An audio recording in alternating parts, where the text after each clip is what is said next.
Hello students, today again we are discussing NCERT textual question answers, and in our this part we are doing question number 7.8, 7.9, 7.10 and 7.11. After that we have to start additional exercise.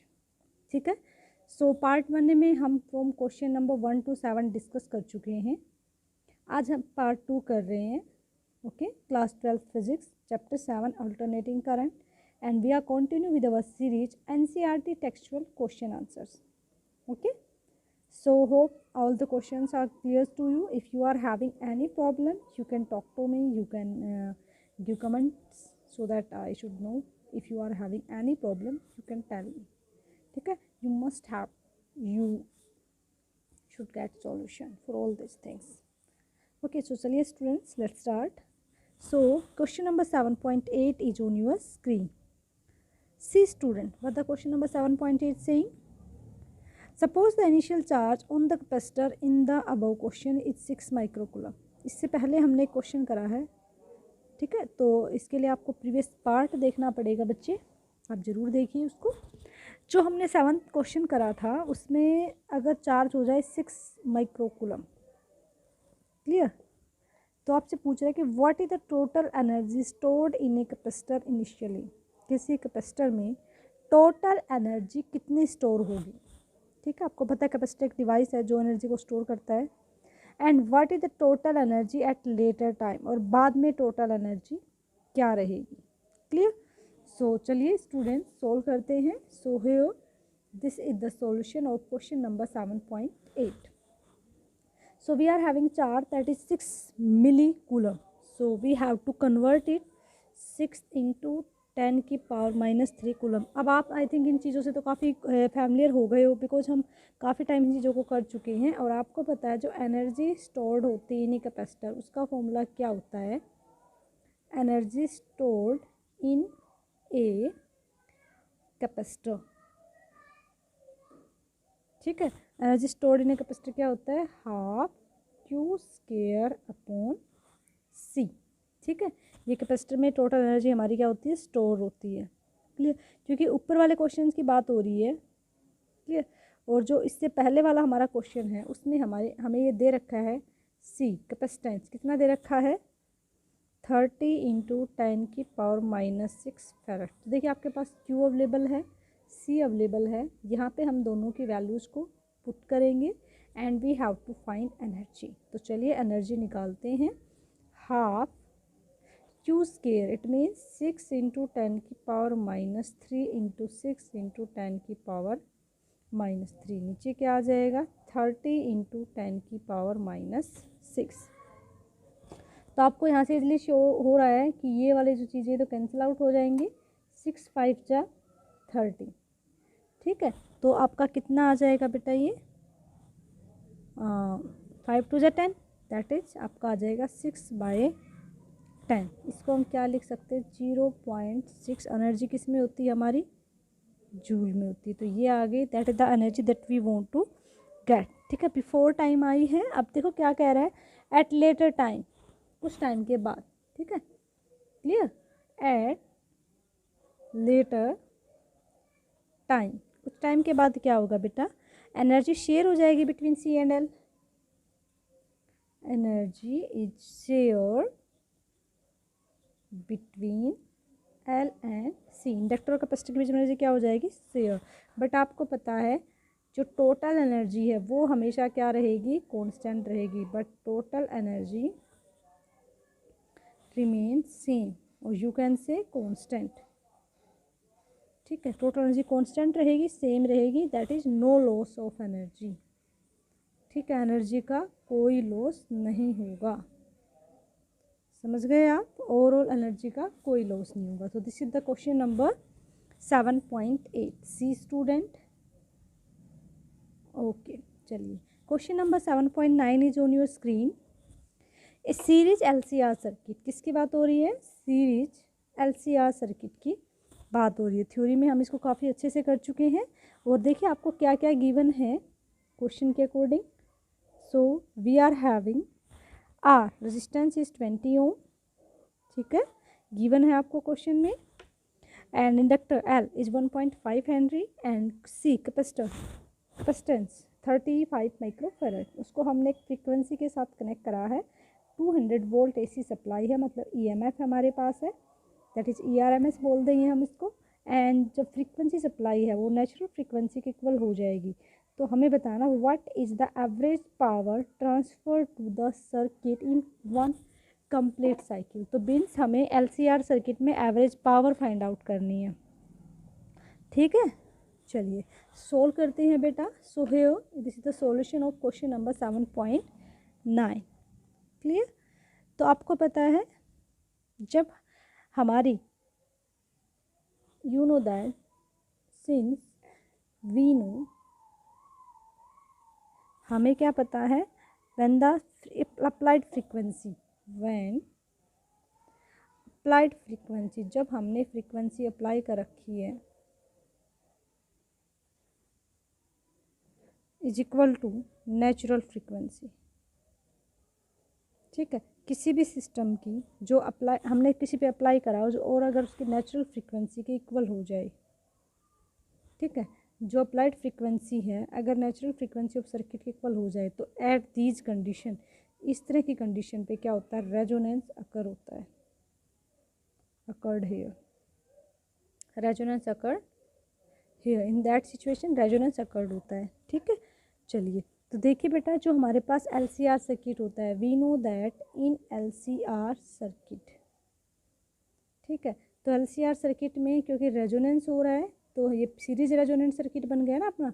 और series resonant में आपको पता है जो Z है हमारा वो क्या होता है, R square plus X L minus X C का होल स्क्वेयर, ठीक है। बट जो कंडीशन होती है एक रेजोनेंट सर्किट के लिए वो क्या होती है कि ये दोनों क्या हो जाएंगे आपके जीरो। तो यहाँ से अपना जेड किसके इक्वल आ जाता है, आर के। अगर आपको ज़्यादा डीपली इसको जानना है तो आपके इसके लिए एलसीआर सर्किट देखिए, सीरीज रेजोनेंट सर्किट, ठीक है, एलसीआर का। तो आपको पता है जेड आर के इक्वल होता है। तो क्वेश्चन में हमें जेड और आर इसकी वैल्यू कितनी दे रखी है, तो we are having Z is equal to R is equal to 20 ohm, ठीक है। आपको पता है कि रेजोनेंस के लिए, सीरीज रेजोनेंट सर्किट के लिए प्योरली रजिस्टिव होना ज़रूरी है सिस्टम का, ठीक है। तो हमारे पास जेड अवेलेबल है, हमारे पास ईवी जो ईआरएमएस है वो अवेलेबल है, मतलब सी और एल का तो कोई रोल ही नहीं है। तो चलिए अब हम निकालते हैं आई, ओके। तो आपके पास ई वी कितना दे रखा है 220 वोल्ट। आई वी का फॉर्मूला क्या हो जाएगा, ई वी अपॉन जेड। तो ये कितना है 200, ओके सॉरी 200 गिवन है बेटा, बाय मिस्टेक मैंने लिख दिया। ये कितना है 20, कैंसिल आउट हो जाएगा, देन वी गॉट 10 एम्पियर, ठीक है। This is the current that we want to find out, clear. अब हमें निकालनी है एवरेज पावर, एवरेज पावर, ठीक है, एवरेज पावर ट्रांसफर्ड पर साइकिल, यानी कि कंप्लीट साइकिल की बात हो रही है। वी नो दैट जो एलसीआर सर्किट है, एलसीआर सर्किट के लिए एवरेज पावर का फॉर्मूला क्या होता है, वी आई कोस फाइव, ठीक है। और ये भी कौन सा होगा, या आप ये लिख सकते हो इसको, ये वाला, ठीक है, okay.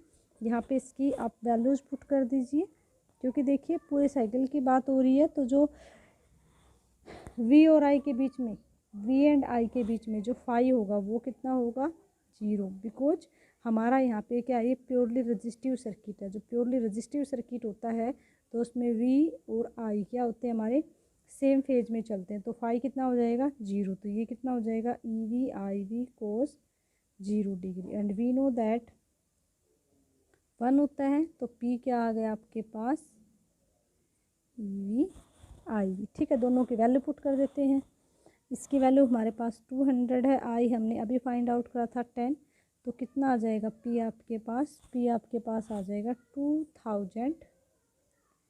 This is the average power that we want to find out, ठीक है। Now question number 10 is on your screen. A radio can tune over the frequency range, ठीक है। एक रेडियो है, ट्यून अप कर सकता है एक फ्रिक्वेंसी रेंज के ऊपर। Portion of megavolt what broadcast band है और जो बैंड की रेंज है वो आपको दे रखी है 800 kilo hertz to 1200 kilo hertz. अगर आपके पास एलसी सर्किट है, ठीक है, और एलसी सर्किट का जो इंडक्टेंस है वो आपको दे रखा है, यानी कि एल हमें गिवन है 200 माइक्रो हर्ट्ज, ठीक है। तो हमें बताना है रेंज ऑफ इट्स वेरियल कैपेसिटर। कैपेसिटर के लिए रेंज फाइंड आउट करनी है बेटा, ठीक है। क्वेश्चन इजी है, थोड़ा सा घुमा के दे रखा है, बट हम उसको अच्छे से करेंगे, don't worry. Clear? So here is the solution of question 7.10,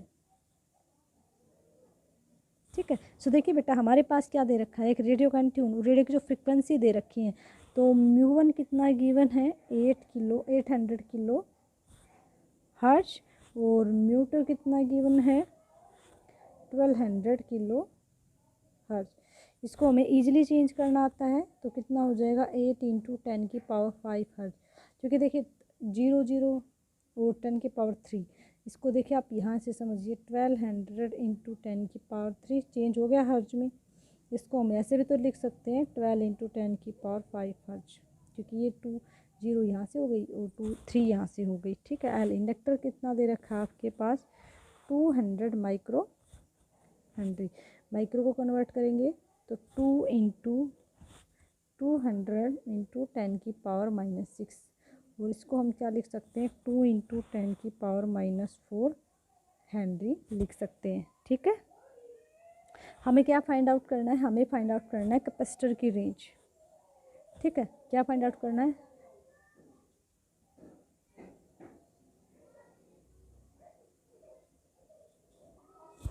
okay.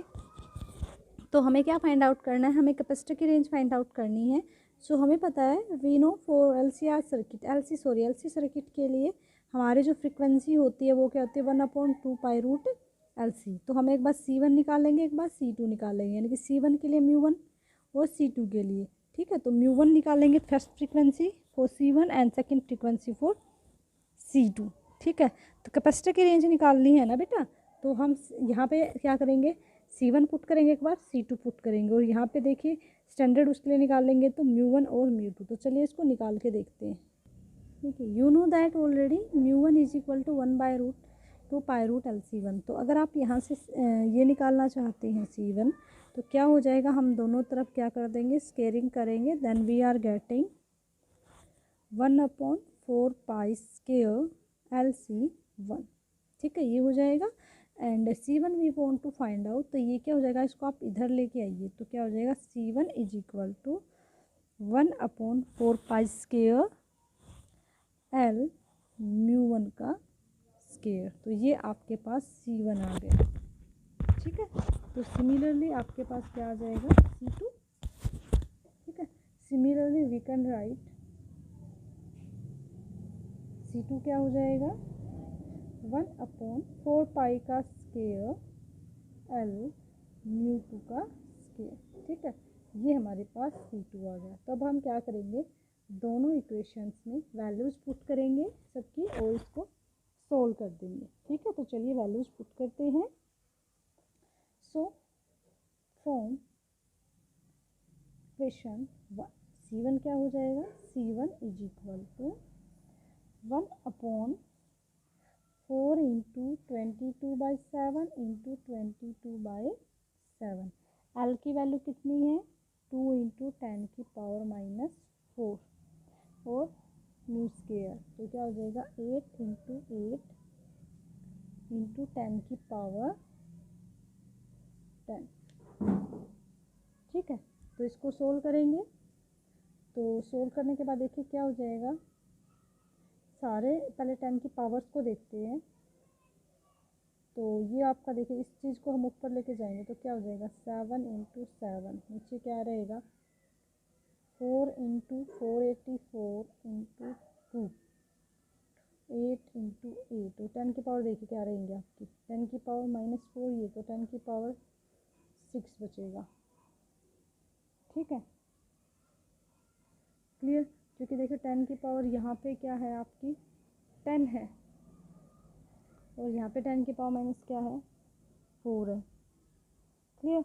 But जो ये देखिए जो हम क्या कर रहे हैं कि कैपेसिटर की जो रेंज है वो हम निकालेंगे तो मेरे ख्याल से आप इसको 10 की पावर्स में बस चेंज कर भी देते हैं तो भी इसको सोल्व करना काफ़ी टफ हो रहा है हमारे लिए। तो क्यों ना हम ये करें कि कहीं पर भी कुछ कट भी नहीं रहा है, जस्ट कुछ सेकेंड के लिए हम इसको ऐसे ही रखते हैं, एज इट इज़ रखते हैं। ठीक है, तो देखिए क्या हो जाएगा, 2 into 4 84 into 2 into 8 into 8 into 10 की पावर 10। देखिए जो 10 की पावर 10 है हमारी, इसको हम यू का यूज़ लेते हैं। अगर हम इसको ऊपर ले जाते हैं तो ये आ जाएगा इंटू 10 की पावर माइनस 10, ऊपर चला जाएगा। ठीक है, और 10 की पावर माइनस 4 को हम क्या करते हैं, इसको यहाँ से हटाते हैं और ये आपका यहाँ हो जाएगा 1 2 3 4। ठीक है, अब देखते हैं कुछ कटता है या नहीं। तो देखिए 4 2 जा 8। ठीक है, और ये 2 से भी कट जाएगा, 2 1 जा 2, 2 2 जा 4, 2 5 जा 10। ये अब ये देखिए किससे कटेगा, 4 4 2 जा 8, 4 3 जा 12, नहीं 2 4 जा पे कटेगा, 2 4 जा 8, 2 6 जा 12, 2 2 जा 4, 2 5 जा 10। ठीक है, और तो कुछ कट नहीं रहा। तो ये हमारे पास देखिए क्या आ जाएगा, 49 इंटू 10 की पावर माइनस 10। ठीक है, और नीचे क्या बचेगा, 484, और देखिए ऊपर 625 भी चला जाएगा ये, इंटू 4 इंटू 8, ये हमारे पास बचा है। ठीक है, ये आपके पास आ गया। अब देखो हम क्या करते हैं, हम इसको 10 की पावर माइनस 2 से ही तो डिवाइड कर देते हैं, 10 की पावर माइनस 2 से ही मल्टीप्लाई कर देते हैं। तो देखिए क्या हो जाएगा, 49 इंटू 10 की पावर माइनस 12 इंटू 625, नीचे हो जाएगा 484 इंटू 32 इंटू 1/100। सिर्फ इसलिए करा है ताकि इसको थोड़ा और सोल्व कर पाएँ। तो देखिए क्या हो जाएगा, 425 और 4 8 जा 32। ठीक है, तो ये ऊपर फिर से चला जाएगा, 625 इंटू 25 इंटू 49 इंटू 10 की पावर माइनस 12, नीचे क्या रहेगा आपका 8 इंटू 484। ठीक है, अब इसको सोल्व करेंगे तो देखिए बेटा क्या हो जाएगा, जब हम इसको मल्टीप्लाई करेंगे तो हमारे पास आ जाएगा ये, और इनको मल्टीप्लाई करेंगे then we are getting this, और इसको जब हम डिवाइड करेंगे then we are getting 197.7 into 10 की पावर माइनस 12। ठीक है, फर्क, और इसको अगर आप चेंज करो तो इसको हम क्या बोल सकते हैं, 197.7 पिको फेरेड, क्योंकि एक फेरेड में 10 की पावर माइनस, एक पिको में 10 की पावर माइनस 12 होता है। एक बार दोबारा देख लीजिए हमने 7.1 में क्या किया है, ये देखिए इस तरीके से इसको फिर हमने सोल्व किया। ठीक है, फिर ये हमने देखिए C1 फाइंड आउट कर लिया। ये हमने क्या फाइंड आउट करा है, C1। सिमिलरली हम C2 फाइंड आउट करेंगे। ओके, अब हमें C2 फाइंड आउट करना है, तो हम इसकी वैल्यू सेम पुट करेंगे, 1/4 इंटू 22, तो ऊपर 7 चला जाएगा, फिर से 22 इंटू L कितना है आपके पास, वहीं 2 इंटू 10 की पावर माइनस 4। ठीक है, और इंटू में क्या हो जाएगा आपका 12 इंटू 12, और इंटू में 10 की पावर 10। तो सिमिलरली आप वही कंसेप्ट यूज़ करेंगे। ठीक है, जो ये हमारी 10 की पावर 10 ऊपर चला जाएगा, 7 इंटू 7 इंटू 10 की पावर माइनस 10। ठीक है, नीचे क्या आ जाएगा, 484 इंटू 4 इंटू 2 इंटू 12 इंटू 12, और 10 की पावर माइनस 4 को हम क्या लिख सकते हैं, नीचे करके 1000 कर सकते हैं, 10,000। ठीक है, अब कुछ कटेगा तो हम काट देंगे। क्लियर, तो देखिए कैसे क्या कट रहा है, ये 4 से कट रहा है, हमने काटा भी था अभी, 2 से कटेगा। क्लियर, फिर ये 2 से कटेगा, 2 2 जा 4, 2 4 जा 8, 2 2 जा 4, तो ये हो जाएगा 2 6 जा 12, 2 2 जा 4, 2 5 जा 10। अब नहीं घटेगा ये, तो हमारे पास आ जाएगा 49 इंटू 625 टू 10 की पावर -12। हमने -2 से फिर से मल्टीप्लाई करा है। 242 इंटू 144, ठीक है। और 10 की पावर -2 से हमने ऊपर नीचे क्या कर दिया, मल्टीप्लाई कर दिया। तो अब हमारे पास बचेगा 49 इंटू 625 इंटू 10 की पावर -12। नीचे फिर से आ जाएगा 242 इंटू 144, नीचे आ जाएगा इसका 100। ये हमने कन्वर्ट करा। फिर देखते हैं कुछ कटता है या नहीं। 2 7 जा 14, 2 2 जा 4, 50 पे, ठीक है। फिर से कटेगा 2 3 जा 6, 2 3 जा 6 12, 2 2 जा 4, 2 5 जा 10। तो ये हो जाएगा 625 इंटू 25, ये ऊपर चला जाएगा, इंटू 49 इंटू 10 की पावर -12, ठीक है। नीचे क्या बचेगा, 242 इंटू 36, ठीक है। वो आपका सारा अच्छे से समझ में आ रहा है। अब हम इन सबको क्या करेंगे, मल्टीप्लाई। हम C2 फाइंड आउट कर रहे हैं, तो इनको मल्टीप्लाई करते हैं। ओके बेटा, तो इसको हमने मल्टीप्लाई करा तो हमारे पास ये आ गया, नीचे हमारे पास ये आ गया। और जब इसको हम इससे कट करेंगे, then we are getting 87.8 into 10 की पावर -12 फेरेड, ठीक है। इसको आप कैसे लिख सकते हो, C2 is equal to 87.8 pico farad भी लिख सकते हो। तो ये देखिए हमारे पास दो रेंज आ गई हैं, ठीक है। ये हमारे पास पहले C1 आया था और ये हमारे पास C2। तो that is the range of the capacitor that we want to find out, ठीक है। So question number 11 is on your screen. Series LCR circuit हमें दे रखा है, एक वेरिएबल फ्रीक्वेंसी 230 वोल्ट के साथ कनेक्ट है, ठीक है। L 5.0 हेनरी गिवन है और C आपका 80 माइक्रोफेरेड गिवन है, ओके। R 40 ओम गिवन है। सो देखिए आपको क्या फाइंड आउट करना है, ओके बेटा। तो ए पार्ट में हमें क्या निकालना है, determine the source frequency which drive the circuit in resonance. हमें सोर्स फ्रीक्वेंसी फाइंड आउट करनी है और इम्पीडेंस फाइंड आउट करना है। सेकंड पार्ट में सर्किट का amplitude of the current also we have to find out, okay. Now in our C part, determine RMS potential drops आपको निकालना है, कितना पोटेंशियल ड्रॉप हुआ है उसके अलोन, क्लियर।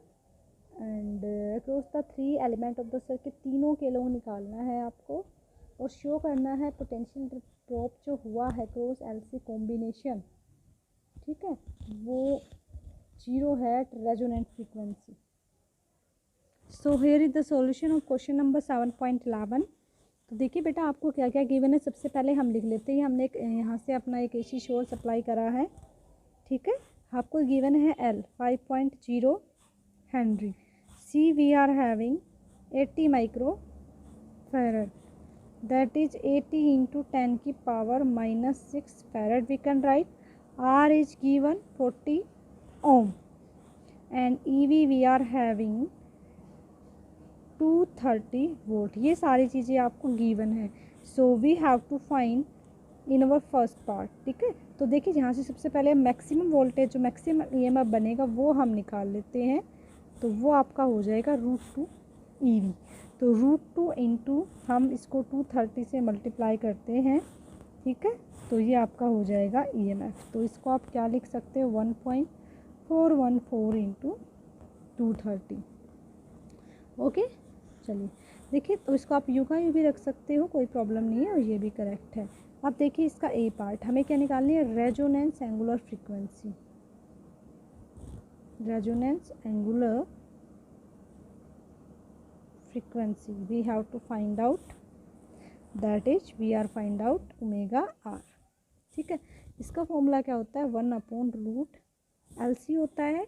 तो यहाँ पे वैल्यूज पुट कर दीजिए बेटा, ओमेगा आर हम मिल जाएगा √5 इंटू 80 इंटू 10 की पावर -6, ठीक है, ओके। अब इसको हम मल्टीप्लाई करेंगे और इसको सोल्व करेंगे, ठीक है बेटा। उसके बाद हम करेंगे इसका बी पार्ट, ठीक है,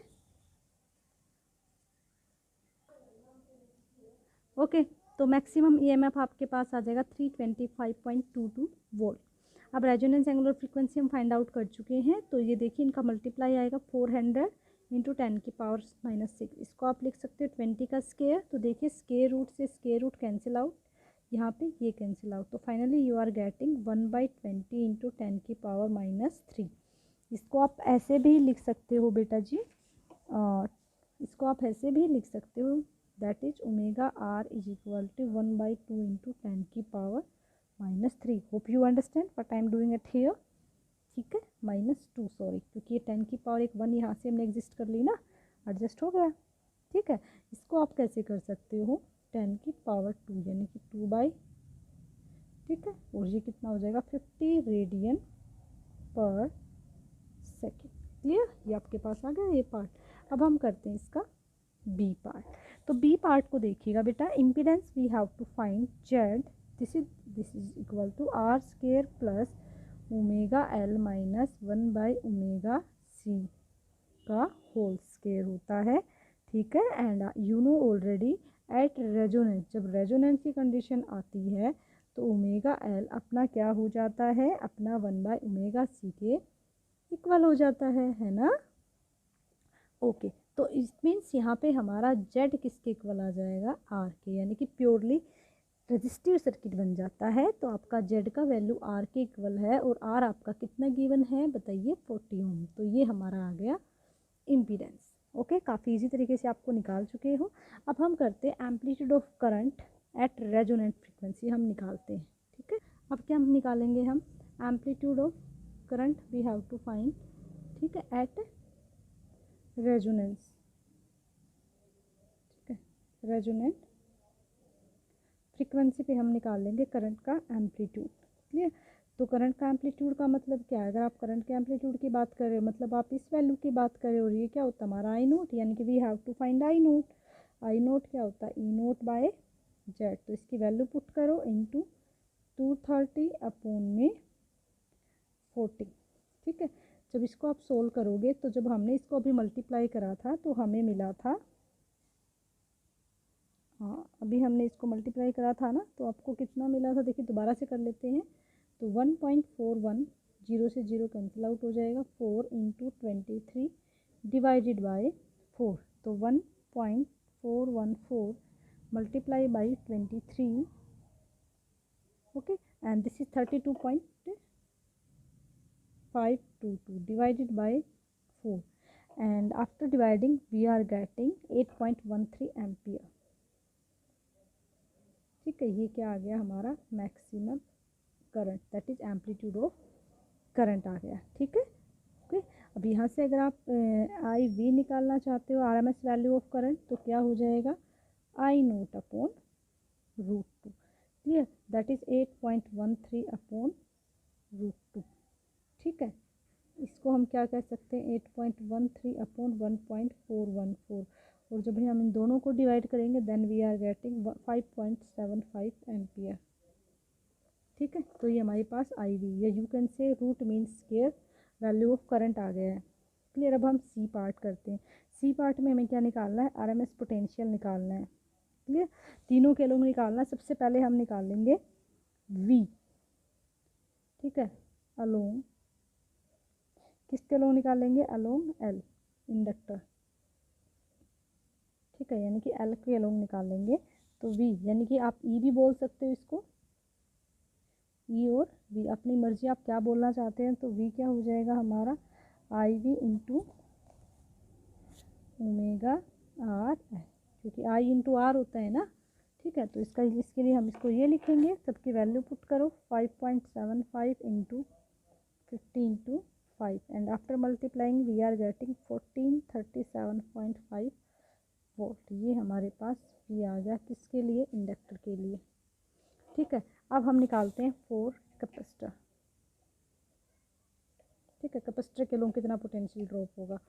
ठीक है, कैपेसिटर के लोग भी निकाल लेंगे, तो वी क्या हो जाएगा आई वी इंटू 1/ओमेगा आर सी, क्योंकि देखिए ओम्स लॉ क्या कहती है, V is equal to I R, और कैपेसिटर के लिए आर क्या होता है 1/ओमेगा आर सी होता है। सबकी वैल्यू पुट कर दो, 5.75 इंटू 1/50 इंटू 80 इंटू 10 की पावर -6 हो जाएगा। ठीक है, इसको हम जब सोल्व करेंगे बेटा, तो आपके पास देखिए क्या आएगा, तो ध्यान से देखो बेटा, यहाँ पे ये देखिए ये और ये कटेगा तो यहाँ पे कितना बचेगा 10⁻⁻⁴। ठीक है, अब देखो जब इसको आप हटाओगे, इसको हमने हटा दिया तो नीचे 100 आ गया, तो फिर से 2 कट गया तो कितना आ जाएगा 10⁻2 -2, ये भी कटा दिया, ये सारी चीज़ें। तो देखो हमारे पास कितना बचा 575। ठीक है, और अपोन में क्या आ जाएगा इसका 10⁻⁻2। ठीक है, और ये 5 8 जा 40। ठीक है, फिर से एक जीरो कट गई तो आपके पास आ गया 575 × 10⁻4। ठीक है, और जब आप इसको सोल्व करोगे तो आपके पास आ जाएगा 1437.5 वोल्ट। ठीक है, तो ये आपके पास कैपेसिटर के लिए आ गया। अब हम पोटेंशियल ड्रॉप निकालेंगे अक्रॉस LC कॉम्बिनेशन, L और C दोनों के लोग निकालेंगे। ओके, तो पोटेंशियल डिफरेंस L+C कॉम्बिनेशन का निकालेंगे तो क्या हो जाएगा V = ठीक है, V आ जाएगा LC दोनों का IV ω/RL - ω/RC। तो देखिए बेटा यहाँ पे ये हमारा क्या हो जाता है, जीरो हो जाता है, क्योंकि जब हम LC कॉम्बिनेशन की बात करते हैं ना बेटा, तो हमारा जो पोटेंशियल ड्रॉप है एक बार क्या होता है इंक्रीज होता है, एक बार डिक्रीज होता है, तो ओवरऑल पोटेंशियल ड्रॉप क्या हो जाएगा हमारा जीरो हो जाता है। इसमें कोई पोटेंशियल ड्रॉप नहीं होता कॉम्बिनेशन में। ठीक है, एक बार चार्जिंग होती है, एक बार डिस्चार्जिंग होती है, तो कोई भी नहीं होगा। अब अक्रॉस R निकालेंगे। ठीक है, अब क्या निकालेंगे, potential difference across R। Register के लोग अगर आप निकालोगे तो क्या हो जाएगा V = IR। इसको हम एवरेज भी बोलते हैं, ये RMS वैल्यू एक ही बात है। तो क्या हो जाएगा 5.75 × 40 मल्टीप्लाई करने के बाद वी आर गेटिंग 230 वोल्ट। ये क्या आ गया हमारा पोटेंशियल ड्रॉप आ गया रजिस्टर के अलोंग। ठीक है, एक बार मैं दोबारा पूरा क्वेश्चन से एक बार रिपीट कर देती हूँ। 7.11 ओके, ये हमने इस तरीके से फाइंड आउट करा था। Okay,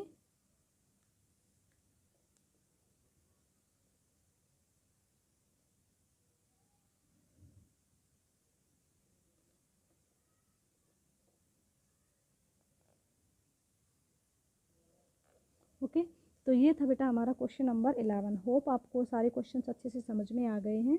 thank you so much student, have a nice day, take care.